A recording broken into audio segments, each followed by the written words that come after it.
ഇസ്ലാമിക രാജ്യങ്ങൾ അഭിപ്രായ വ്യത്യാസങ്ങൾ മാറ്റിവെച്ച് സൗദി അറേബ്യയുമായും തുർക്കിയുമായും ഇസ്ലാമാബാദിന്റെ പ്രതിരോധ കരാറിൽ ചേരണമെന്നും നോർത്ത് അറ്റ്ലാന്റിക് ട്രീറ്റി ഓർഗനൈസേഷന്റെ മാതൃകയിൽ ഒരു സൈനിക സഖ്യം രൂപീകരിക്കണമെന്നും പാകിസ്ഥാൻ പ്രതിരോധ മന്ത്രി ഖ്വാജ ആസിഫ്. നാറ്റോയുടെ മാതൃകയിൽ മുസ്ലിം രാജ്യങ്ങൾ അവരുടെ പ്രശ്നങ്ങൾ പരസ്പരം മാറ്റിവെച്ച് ഒരു വേദിയിൽ ഒരുമിച്ച് നിൽക്കണമെന്നാണ് ആഗ്രഹമെന്ന് പാകിസ്ഥാൻ പ്രതിരോധ മന്ത്രി പറഞ്ഞു. സൗദി കിരീടാവകാശി മുഹമ്മദ് ബിൻ സൽമാൻ, തുർക്കി president Recep Tayyip Erdogan, Pakistan പ്രധാനമന്ത്രി ഷഹബാസ് ഷെരീഫ് എന്നിവർ വെള്ളിയാഴ്ച മക്ക സംയുക്ത പ്രതിരോധ കരാറിൽ ഒപ്പുവെച്ചു. ഇത് മേഖലയിൽ പുതിയൊരു സുരക്ഷാ ഘടന കെട്ടിപ്പടുക്കാൻ കഴിയുമെന്ന് വിശകലന വിദഗ്ധർ വിശ്വസിക്കുന്നു. അതായത് ഗൾഫ് എണ്ണ കയറ്റുമതിക്കാർക്ക് നേരെ ഇറാന്റെ മിസൈൽ ആക്രമണം ഉണ്ടായേക്കാവുന്ന ഒരു പ്രാദേശിക സംഘർഷത്തിൽ ആശങ്കാകുലരായ 3 രാജ്യങ്ങളും അമേരിക്കയും ഇറാനും തമ്മിലുള്ള വർദ്ധിച്ചുവരുന്ന സംഘർഷങ്ങൾക്കുമിടയിൽ സുരക്ഷാ സഹകരണം കൂടുതൽ ആഴത്തിലാക്കാൻ ശ്രമിക്കുന്നു. ഒരു വർഷം മുൻപ് പാകിസ്ഥാനും സൗദി അറേബ്യയും തമ്മിൽ ഒപ്പുവെച്ച ഒരു കരാറിന്റെ അടിസ്ഥാനത്തിലാണ് പുതിയ പ്രതിരോധ കരാർ കെട്ടിപ്പടുക്കുന്നത്. ഇത് സാങ്കേതികമായി നാറ്റോയുടെ ആർട്ടിക്കിൾ 5 പരസ്പര പ്രതിരോധ കരാറിന് സമാനമാണെന്ന് തുർക്കി വിദേശകാര്യമന്ത്രി ഹക്കാൻ ഫിദാൻ അവകാശപ്പെട്ടു.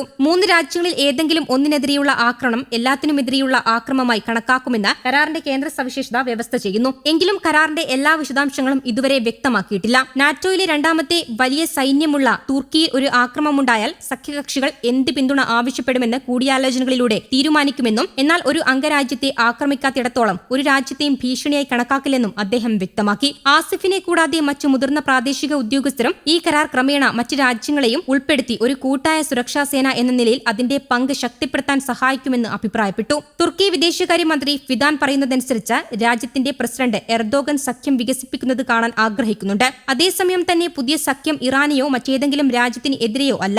ആക്രമണങ്ങളെ ഒന്നിച്ച് നേരിടുന്നതിലൂടെ സൗദിയുടെ സാമ്പത്തിക ശക്തിയും തുർക്കിയുടെ പ്രതിരോധ സാങ്കേതിക വിദ്യയും പാകിസ്ഥാന്റെ സൈനിക ശേഷിയും ഒരൊറ്റ പ്രതിരോധ ചട്ടക്കൂടിന് കീഴിൽ എത്തും. ഈ പ്രതിരോധ കരാറിനെ ഇസ്ലാമിക് നാറ്റോ എന്നാണ് പാക് പ്രതിരോധ മന്ത്രി വിശേഷിപ്പിച്ചത്. ബാഹ്യ വെല്ലുവിളികൾക്കെതിരെ രാജ്യങ്ങൾ ഒറ്റക്കെട്ടായി നിലകൊള്ളണമെന്ന് അദ്ദേഹം ആവശ്യപ്പെട്ടു. ഇന്ത്യയെ സംബന്ധിച്ചിടത്തോളം പുതിയ സഖ്യം രാജ്യത്തിന്റെ പടിഞ്ഞാറൻ മേഖലയിൽ നയതന്ത്ര രഹസ്യാന്വേഷണ സൈനിക മേഖലകളിൽ പുതിയ പദ്ധതികൾക്കും കൂടുതൽ നിരീക്ഷണങ്ങൾക്കും കാരണമാകും. തുർക്കിയുടെ അതിവേഗം വളരുന്ന പ്രതിരോധ വ്യവസായവുമായി പാകിസ്ഥാന്റെ സഹകരണം കൂടുതൽ ശക്തമാകാം. യുദ്ധ ഡ്രോണുകൾ, നാവിക പ്രതിരോധ സംവിധാനങ്ങൾ, ഇലക്ട്രോണിക് യുദ്ധ സാങ്കേതിക വിദ്യകൾ തുടങ്ങിയ മേഖലകളിൽ പാകിസ്ഥാന് കൂടുതൽ ശേഷി ലഭിക്കാൻ ഇത് വഴിയൊരുക്കും. സൗദി അറേബ്യയ്ക്കും തുർക്കിക്കും ഇന്ത്യയുമായി സ്വതന്ത്ര നയതന്ത്ര സാമ്പത്തിക ബന്ധങ്ങളുണ്ടെങ്കിലും സംഘർഷ സാഹചര്യങ്ങളിൽ ഇത് വെല്ലുവിളിയാകും. പുതിയ സഖ്യത്തെ ദക്ഷിണേന്ത്യയിലെ സുരക്ഷാ വിഷയങ്ങളിലേക്ക് കൂടി വ്യാപിപ്പിക്കാനുള്ള പാകിസ്ഥാന്റെ ശ്രമം ഇന്ത്യയുടെ പശ്ചിമേഷ്യൻ നയതന്ത്രത്തിന് വിള്ളൽ വീഴാൻ സാധ്യതയേറും. മുസ്ലിം രാജ്യങ്ങളുടെ പൊതുവികാരം ഉപയോഗപ്പെടുത്തി ഇന്ത്യയെ പശ്ചിമേഷ്യൻ പങ്കാളികളിൽ നിന്ന് അകറ്റാൻ പാകിസ്ഥാൻ ലക്ഷ്യമിടുന്നതായാണ് വിലയിരുത്തൽ.